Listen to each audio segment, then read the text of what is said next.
Na tuangazie masuala ya elimu. Walimu wakuu wa shule za upili katika kaunti ya Kajiado sasa wanahofia kwamba huenda shule nyingi zikakosa kushiriki mashindano ya michezo ya muhula wa pili kufuatia utata unaozingira fedha za kufadhili elimu, ambapo shule nyingi zimepokea mgao mchache mno. Wakiongozwa na mwenyekiti wao Daniel Makau, wanasema shule nyingi zimepokea fedha chache ambapo huenda zikashindwa kufadhili masuala mengine shuleni humo, ikiwemo kuwalipia wafanyakazi ambao hutegemea fedha hizo pamoja na kufanikisha michezo ya muhula wa pili. Wametoa wito kwa Wizara ya Elimu kuingilia kati na kutatua sintofahamu hiyo ili kuhakikisha kwamba shughuli zinaendelea bila kutatizika.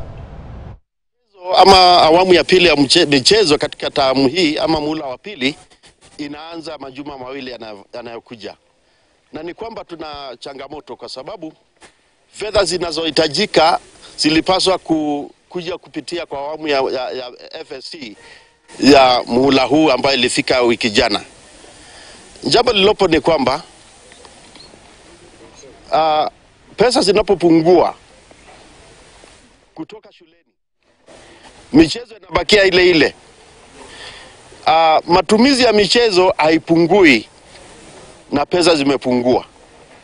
Michezo ni ile ile, wanafunzi wanaocheza kama ni futiboli ni 22. Inabakia hivyo hata kama huna pesa.